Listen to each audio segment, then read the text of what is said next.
Good morning, everyone. Thank you. Welcome.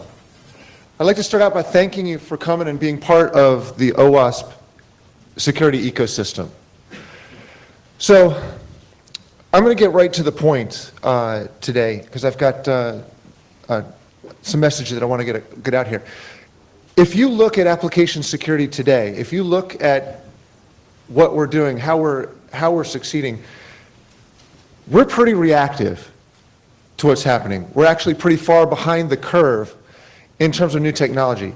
So if we want to get out in front of that curve and actually make a difference, we've got to start really focusing on encouraging the conditions for security ecosystems to take root and grow and thrive.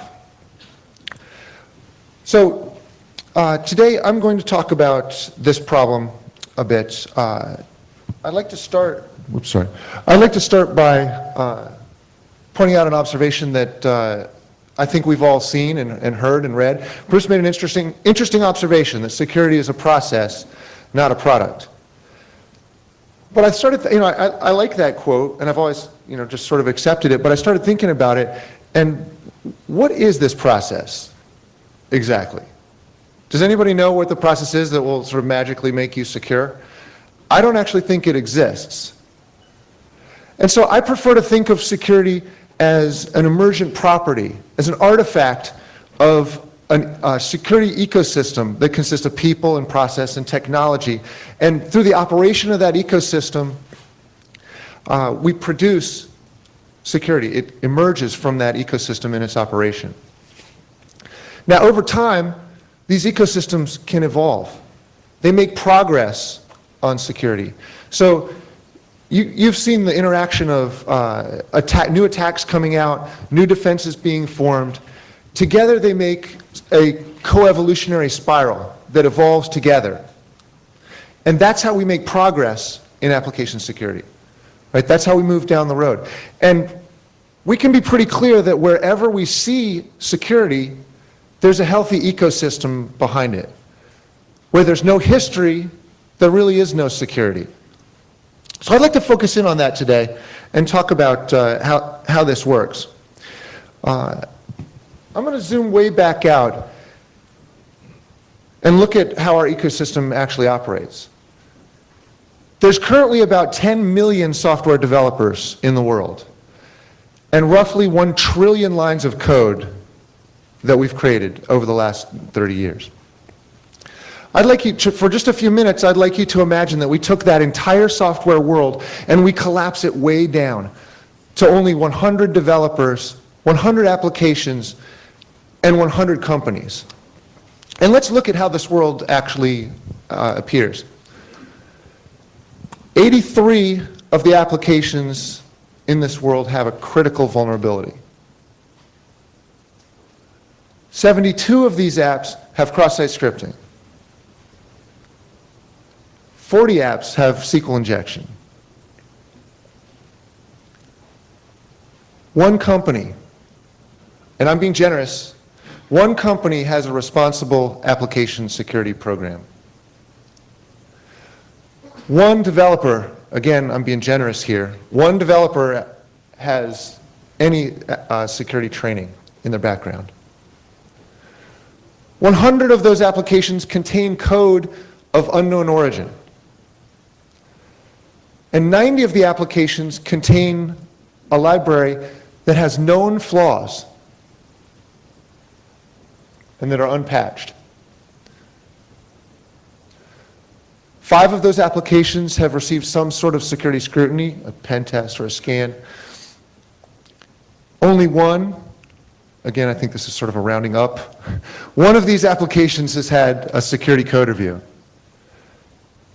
And zero of the applications in the world give you the information that you would need in order to make an informed security decision about whether you should use that application or not. Things like a threat model or a security architecture or evidence that it's been tested. That sort of evidence that you would need, none of them.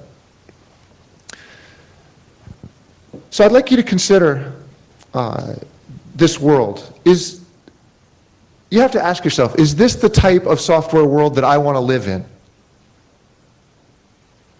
If you look at the trends, the complexity and the interconnection and the criticality of software are rapidly increasing all the time. That creates a perfect storm for the people that would like to exploit our software. It increases the attack surface, it increases our vulnerability. So I think even the most optimistic among us would probably agree that the future of our software world has a really good chance of being even more bleak than the picture that I just painted. This is the challenge that we're facing with application security. And so I'd like you to consider why. What is it that's causing the world to be like this? And we'll look at what we can do to change that. So the first thing that I'd like to focus on is trust. We trust software in general. Think about that.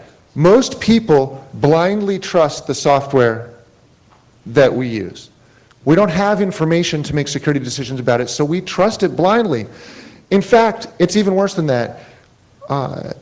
When new software comes out, we almost always jump to it. We move to it very quickly to adopt new technologies, even in the face of massive evidence that every time we do that, there are new vulnerabilities, critical vulnerabilities in that new technology. But despite this massive evidence, we jump on new technologies and we keep thinking it's going to solve the problem because we trust. If you think about the internet, it's the most trusted software environment of all time.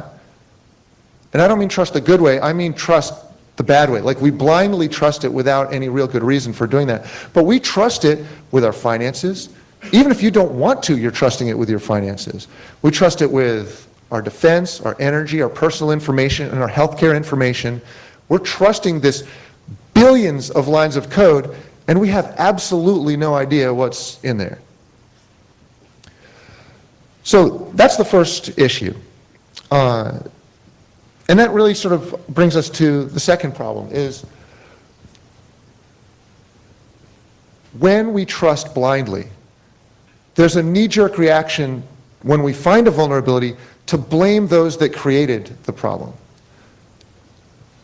We blame developers for the problems in our software, and that's a destructive force. It's not that developers are bad people. It's not that they want to write insecure code. It's not even that they don't want help. I believe that it's something fundamental that the security community is doing wrong here. We're blaming developers, and we parade around vulnerabilities when we find them in order to grow our programs.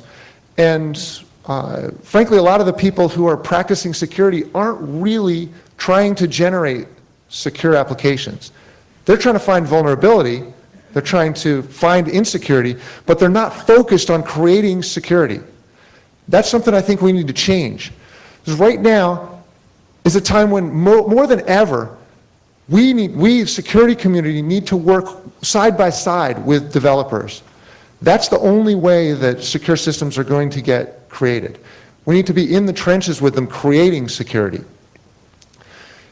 Now there are those that want to create liability for developers for the security mistakes that they make. And I think this is very dangerous. I can't think of anything that would be more divisive between developers and security people than trying to create a liability regime. And the danger there,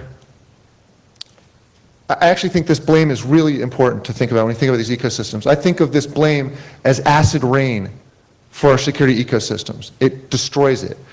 And so this blame leads to a third issue.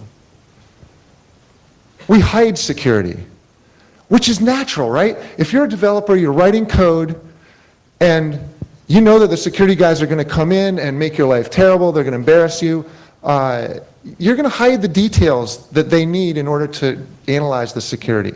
You're not going to make security available in public to everyone so that they can make informed security decisions.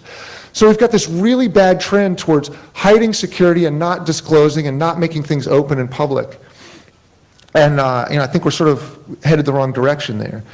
As I mentioned, there's virtually no applications out there that provide an assurance case that explains why you should trust some software. That lack of information is a serious market failure that we need to focus on at OWASP. That market failure prevents buyers from making informed decisions. They can't tell the difference between secure code and insecure code. And paradoxically, that results in this adverse incentive for developers. It's almost silly for developers to produce secure code because they can't get a fair price for it in the market. So let's look at how those three forces work together. We blindly trust our software, which creates this momentum for blame. When something bad happens, we blame the developers. And then when the developers get blamed, they know they're going to get blamed, so they hide the information that causes that blame to happen. And that leads back to when things are hidden, we have to use blind trust. We trust the internet even though we have no idea what code is in there because we have no way of finding out. If we want to use it, we have to trust it blindly. That cycle is toxic for security ecosystems. It's like trying to grow grass in my yard. I think it's pretty much impossible. You can't get it started and you can't make it flourish.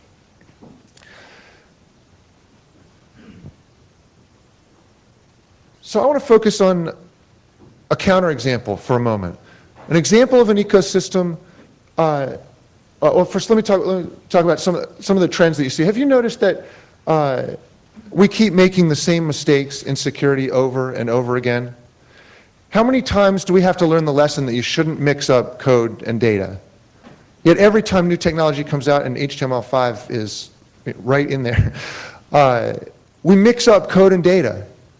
And we end up with tons and tons of injection problems. We're going to be living with cross-site scripting for another 25 years easily because we can't separate code and data. So every time a new technology comes out, we make a little bit of progress. The security researchers focus on that technology. They uncover lots of bugs. We come up with solutions, and then we instantly forget. And the next technology comes out, and we've got the same set of issues to do over again. Now, how many times do we need to reinvent basic access control models? So we do this over and over and over again, and we get worn down.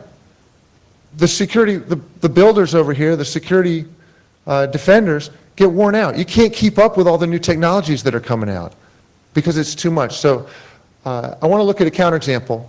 I want to look at what the cryptography community has done. Because they've got an interesting ecosystem there, right? It's been separate from most of the rest of the application security community for a long time. And they've got a set of commercial and academic builders and breakers all working together to improve a particular area, focused on a particular set of risks. They've done a pretty amazing job. New technologies come out, instead of starting over, they build up over time. They've made a lot of progress. In fact, right now in DC at NIST, they're holding a competition to invent the next new secure hash algorithm.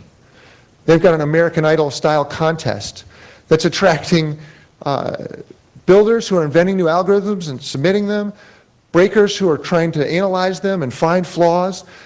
They've got published literature that grows, and they invent new techniques. Their ecosystem is evolving and creating security. Security is falling out of that ecosystem over time. It's an artifact of the operation of that ecosystem. So I want to try and replicate that. That's a fantastic process. And maybe that's the process that Bruce Schneier was talking about.